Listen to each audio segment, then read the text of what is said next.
Beloved Saints, today's 5-minute message of redemptive history is about Gideon Part 4 from the third book of Redemptive History series, The Unquenchable Lamp of the Covenant.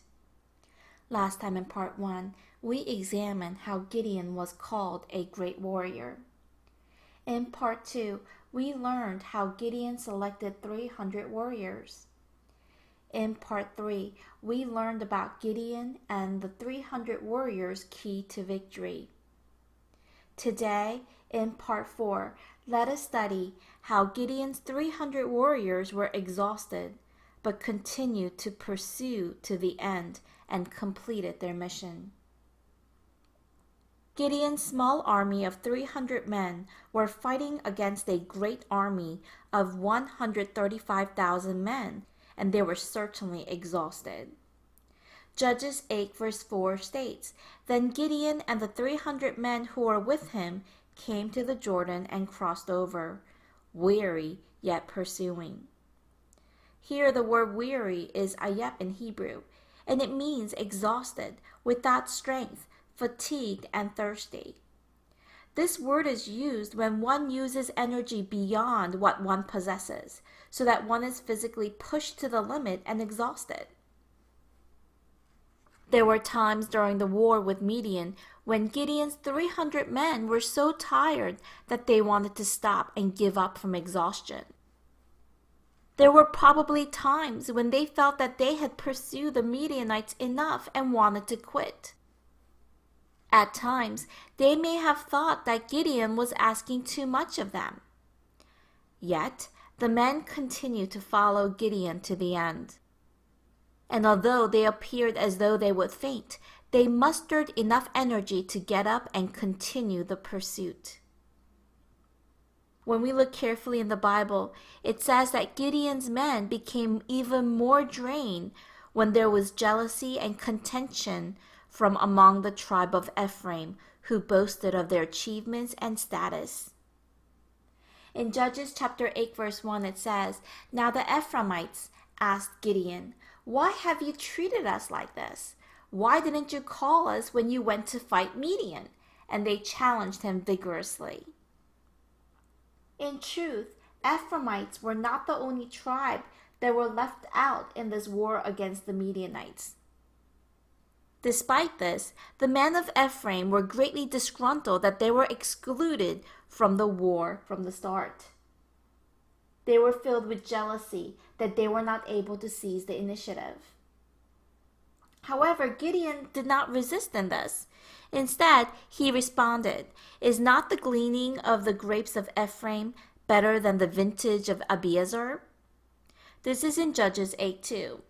Here the phrase gleaning of the grapes referred to the lower quality grapes that are gathered after the main harvest. The vintage is normally higher in quality than the gleaning of the grapes, but here Gideon tells the men of Ephraim that their grapes are so superb in quality that the gleaning of their grapes is better than Abiezer's vintage. Abiezer is the name of a clan which Gideon belonged. Here, Gideon is highly praising the men of Ephraim, saying that their military achievements at the end of the war were greater than what Gideon's men had done since the start of the war. With a humble and mature faith, Gideon praised the achievements of the men of Ephraim and quelled their discontent, as well as the strife among the tribes. Even more than this incident, the cold treatment and reproach from their own people further aggravated the 300 men who were already tired. During their pursuit of Zebah and Zalmunna, the two Midianite kings, the 300 men had to cross the Jordan River and were so exhausted that they asked for some bread for the army. Not only did the men of Succoth and Penuel refuse to give them bread, but they also mocked the army.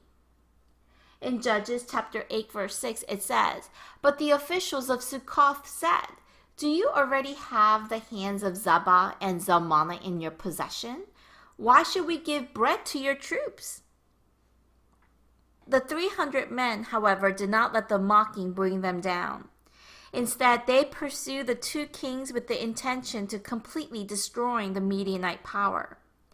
Finally, Gideon's army killed the two kings and suppressed the Midianites, thus saving their nation.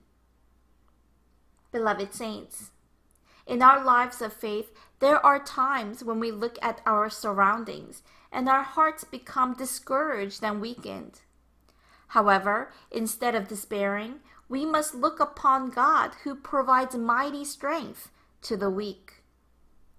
Although there may be unimaginable amount of misunderstandings, tribulations, persecutions, and scorn that add to fatigue, those who follow to the end without despair will experience miraculous victory and salvation.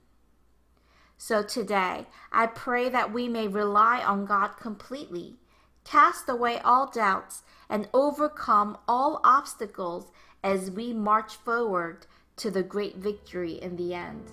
I bless in the name of the Lord.